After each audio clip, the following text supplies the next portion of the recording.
Welcome back to the final part of Scooby-Doo and the Cyber Chase. In this part we're doing the amusement park. Look, Shaggy, it says cute couples getting free. Scooby, wait. You're in an old amusement I have to say, Twinkle Park has changed a lot since Sonic Adventure 1. Yeah, this is the final level, like, world place. It's the amusement park that's sort of based on the final level in the film. This is actually my first time playing through these. When I was younger, I only got up to this first level. I think I got to this bit where these jugglers were, and I was just like, yeah, I can't be bothered, and I turned the game off, and I never came back to it again until recording this. Just, nah, not feeling it. Not today. I was just like, I'm already out of pies, I don't want to play this anymore.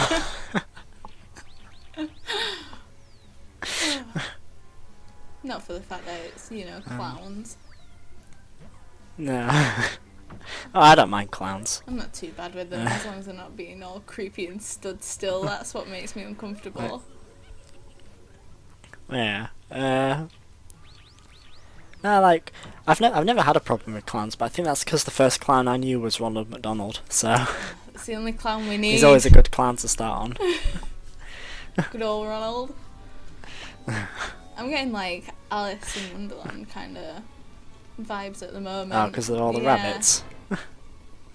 I guess they're not that late for an important date because they're busy throwing carrots at you.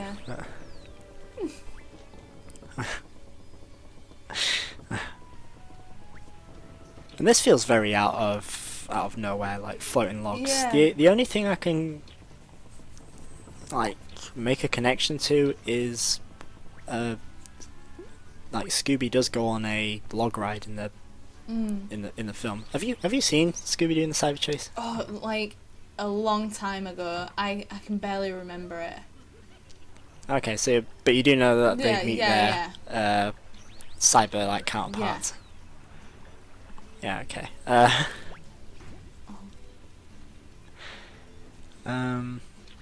Yeah, because there's the bit where the two Scoobies are on the are on like the log ride thingy. I can see why this park hasn't been open to the public yet, though. There's a few paths missing. I don't think it's anything extreme. No, I mean... Oh! Dolphin dive! It's a feature. I can assure you, those tourists were decapitated before they entered the Krusty Land House of Knives.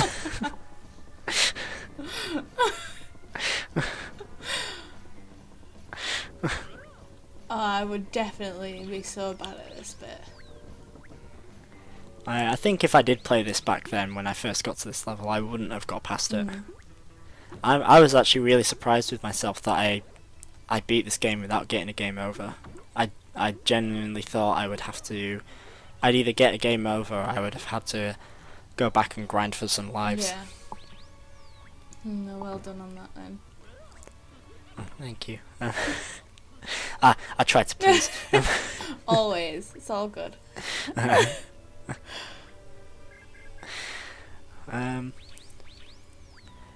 You know, I hate to keep making the Sonic comparisons, but this is actually like Amy's Twinkle Park, because there's a bit where she goes through a spooky like a haunted house area, and I mean the music in that section is really creepy. There's like they decided it would be a atmospheric to put baby like No giggling way. sounds. No, never okay.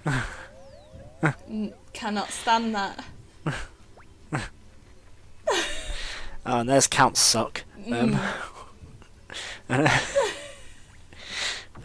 I know, it's Dracula from Scooby-Doo and the Reluctant Werewolf.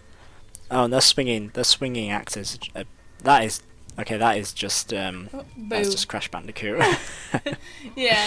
Oh, that's not fair. have you ever watched? Have you ever watched Scooby-Doo and the Reluctant Werewolf? No, I have not. Oh yeah, I forgot the Oh. yeah the enemies are This so is unfair in this chaos. level. They're just popping out of nowhere, like- but straight away getting you on the hitbox. Yeah, there's like 20 ghosts that come at you. Every time you kill Vlad, he turns into like 3 birds.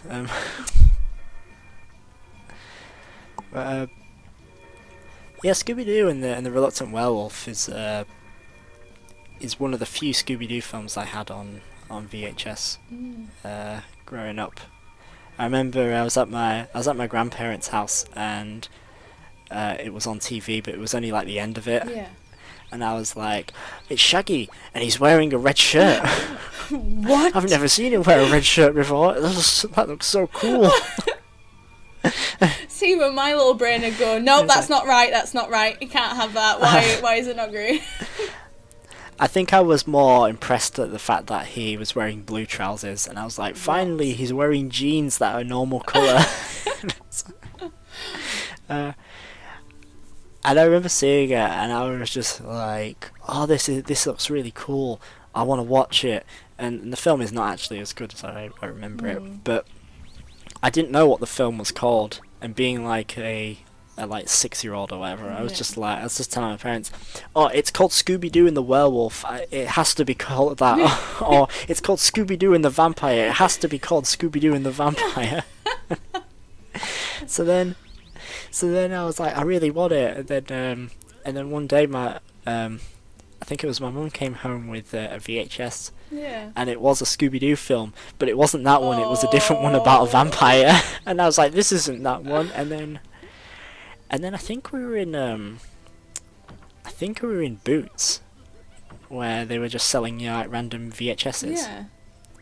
And it was there. Oh, nice. And I was like, this is the film I've been looking for. Please let me have it.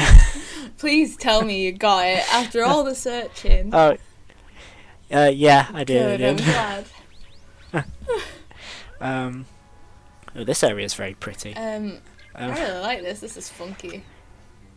It's like all the neon stuff from Crash Team Racing Nitro Fueled. Wow, this game copies Crash before it even Knew made what it was the decision to doing. do these things. But yeah, Scooby-Doo and the Reluctant Werewolf is a very 80s film. Like, it came out in 89, I think. The original VHS cover, like, because I got the re-release, Yeah. where it's a lot more interesting. It's like Shaggy turning into a werewolf, and kind of like both of him and like Scooby screaming at the fact. Yeah. The original VHS kind of looks like a love drama mystery like kind of cover. It's just like this plain grey background with Dracula and Shaggy on there. Oh my God.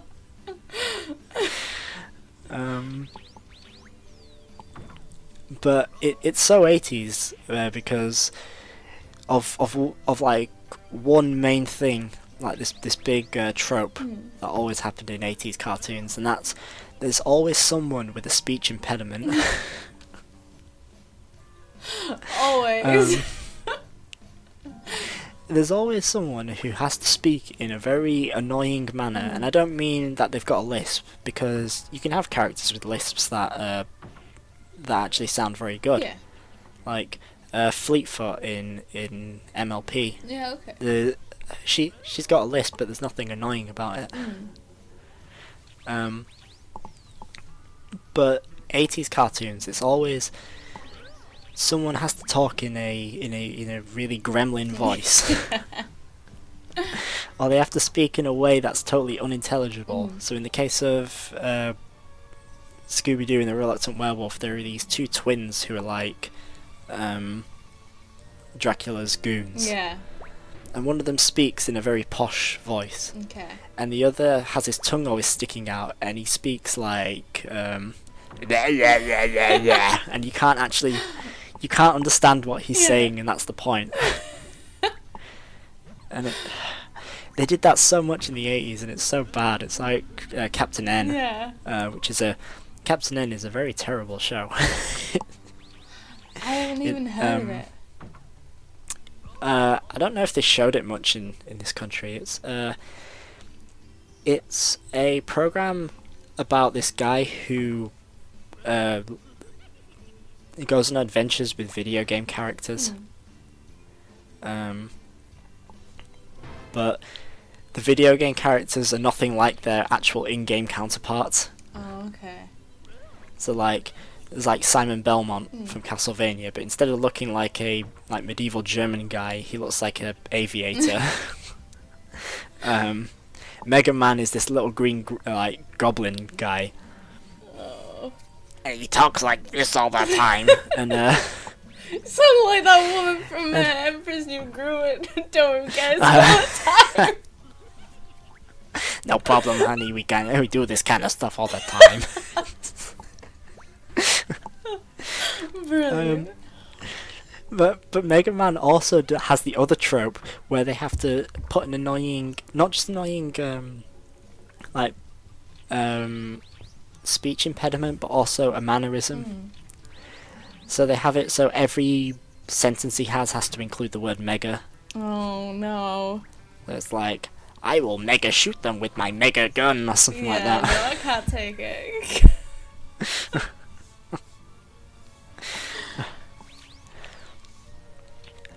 You know, I think I understand what the guests in Roller Coaster Tycoon go through now when they're through these when they go through the hedge maze.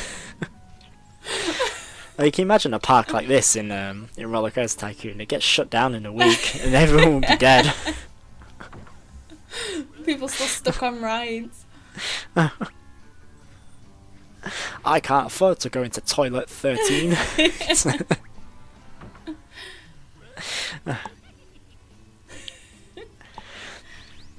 That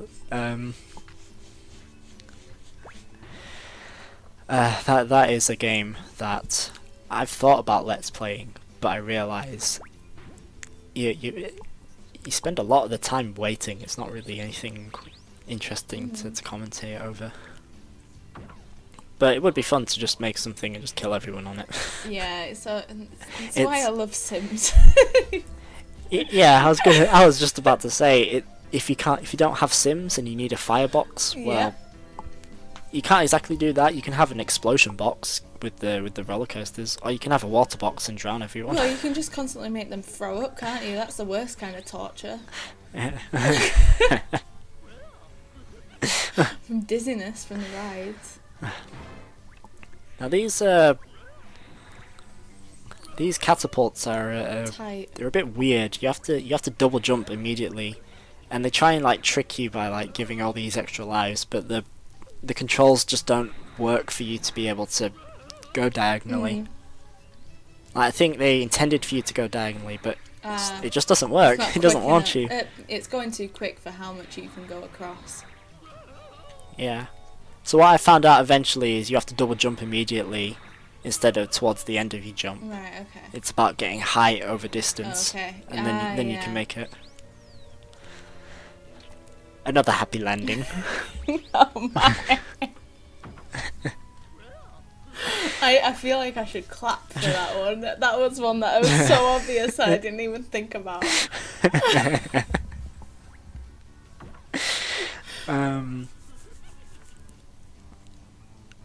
I was like, I don't want to do any more catapults. Let me go this way. And then I'm like, no, I have to go all the way back now. Yeah. And actually take these catapults. Oh, it does, like, there's not much of it going in different lanes as a maze, really, is it? It just makes you go down a line for as long as you can, and it's like, yeah, no, you're not going this way, turn back round, walk all the way back down this part. Yeah, do you know, you mentioned it, alternate pathways would have been a lot nicer than just the whole alternate pathways, just to make it easier, rather than here's a reward for doing something different. Yeah.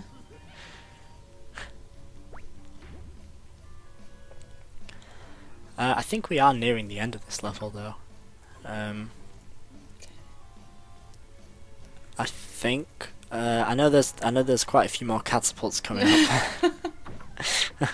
What are they doing trying to ruin your life for?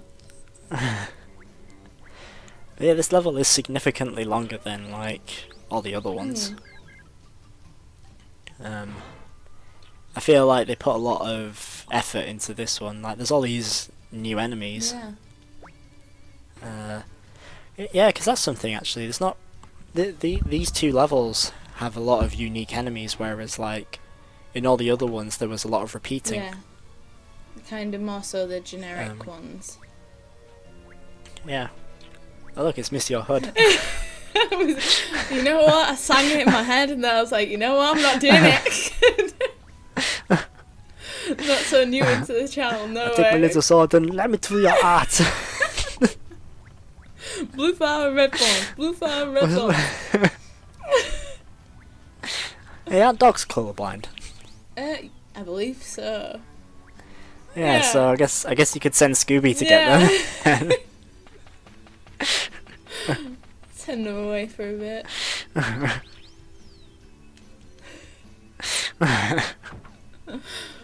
Oh, I get it. We're scaling Farquaad's castle right now. Yeah, this is what it is. Shrek says That's he's him, look compensating how for something, short. which I think he's got a really big, really small. That's how I imagine him to use it too.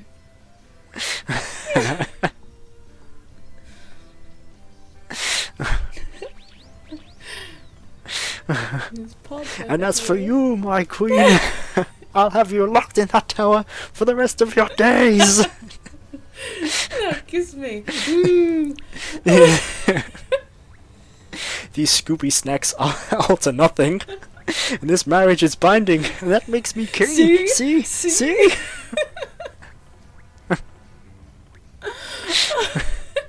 You know, if we ever did Shrek, what the hell are we gonna say? Because we use it all the time. Oh, it's easy. We just quote a different DreamWorks film. We're gonna be when we play Shrek, we'll be quoting B Movie. When we play B Movie, we'll quote Shark Tale. When we play Shark Tale, we'll quote Over the Hedge. Alright, let me just jot all this down. Remember, make sure.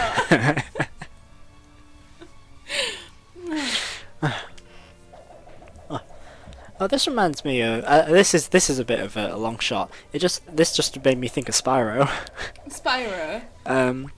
Yeah, in the first Spyro game in Dark Passage, there's a bit where you're against one like Devil Cupid, who is an archer, and then he's with like two dogs who are like melee fighters, and that's like the reverse. You're with the knight who's a melee fighter and two archers.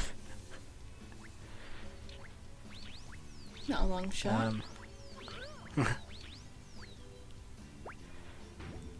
Now there's two Miss Your Hoods. Oh no. Oh, he's the Miss Your Hood from the Shrek 2 Top Trumps card.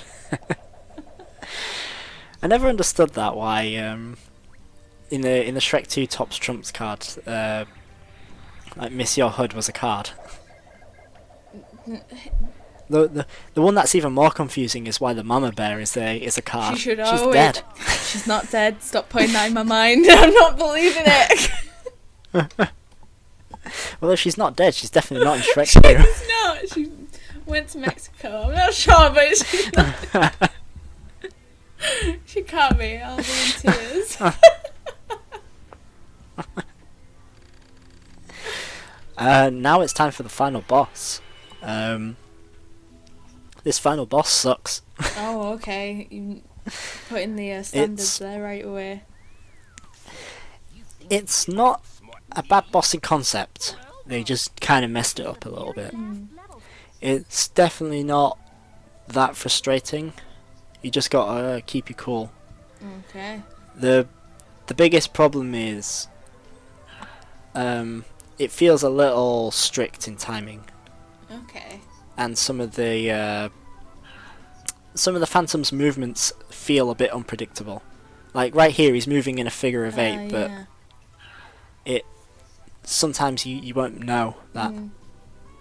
And sometimes he comes from one side, sometimes he comes from another, so it's a bit difficult to tell. No, yeah. Eat that, bitch. Laughing like that. I'm sorry. That That giggle just really wound me up for a moment there. Keep me cool. Eat pie, you programmed bitch.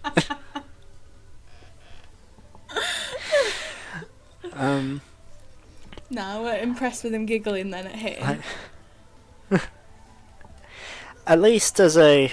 Like, this bit feels a bit unfair. Like, you have to time it just right. And we already Look, I'm out know of how the pies pie now. is. At least I will give credit to this boss. You do have to learn its patterns. I do notice a lot of bosses nowadays are a little too easy, and they don't like let you learn a pattern because you don't need to. Yeah. I'd say this is the hardest part of the final boss. He starts using his bedroom hand on you, and yeah. You've been a very naughty boy. And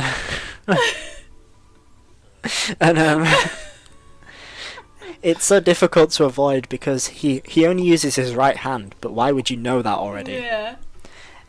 So you always have to make sure you run to his left. Oh, okay.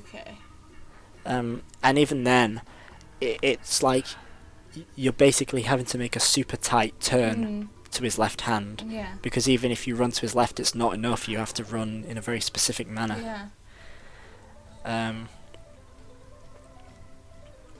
I think this is the run where I do it. Where, like, ironically, I had an absolutely abysmal start. And yet somehow I did the rest, like, flawlessly, I think. Or maybe, like, with one more You're hit. saying a But- bad start, but I'd have been dead a long time ago. That was chaos. And if you take a look at the life counter, this has taken me 6 attempts. Yeah. I love how Scooby's Like, just stood there just like, yep, do this again. Alright. This is my life now. This is like what do you know like when you're at a like a party place, like Wacky Warehouse or something. or for all you Yanks out there, like Chuck E. Cheese. I bet this is what the staff are like when all the kids are running around.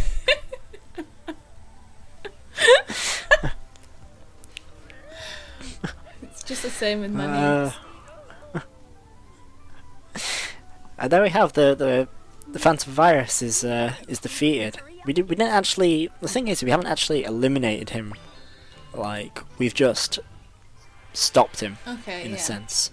Like, he's not dead yet, because that's what happens in this final cutscene, which is an absolute mess in terms of like their oh, here's how we fix everything. Okay. Because in the film, they defeat him like in the game and with magnets and all that stuff. And then they catch the person who programmed him, who interestingly is the original voice of Ratchet in Ratchet and Clank.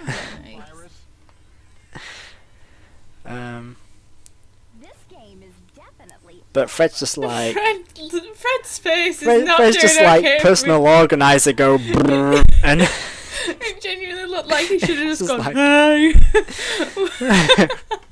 hi, I point laser.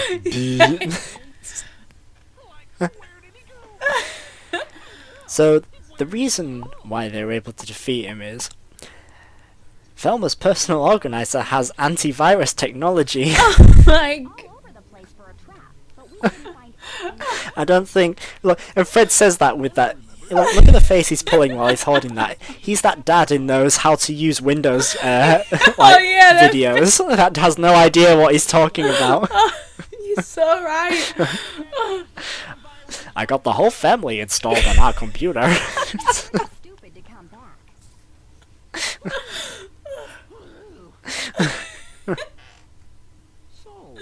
No, not a good look. You guys still want to be in a video game? So Scooby's just been asked, do you still want to be in a game? And after all that, he's still like, yeah. Yeah, let's do it. Oh, Scooby, you're so stupid. But yeah, that was Scooby-Doo and the Cyber Chase for the PS1. It is indeed a very it's a very it's a game that definitely isn't quite to the standards of like, you know, normal games. Like for a licensed game, I would say it's very good. Yeah. It's still not perfect. Yeah, It's that's putting it so nice. it's a game I would recommend playing, but don't go into it thinking it's great and that you're gonna beat it. Because you probably will still beat it, but it's Trial and error. yeah, you kind of have to just learn to play it their way. Yeah. It's definitely a lot more difficult than like Crash's, at least in terms of a platforming perspective, because Crash gets its difficulty from 100%ing. This comes more from just simply beating it. Yeah. What did you think of the game? No, it was really fun to watch. A lot of fun. The pie thing is a bit difficult to aim with, and it is hard to gauge whereabouts you are or where you're gonna land. But it's Scooby-Doo. I love Scooby-Doo so much. It's so good. I will probably play it with your support, so will not be playing that on my own. No. Cyberspace, cybersex.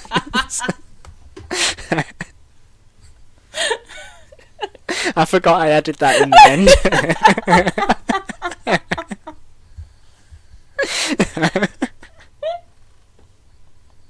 Oh my god. I was like, I can't show the actual trailer for the game. I'm just gonna stick in a YouTube clip on the end. Oh, brilliant. Oh.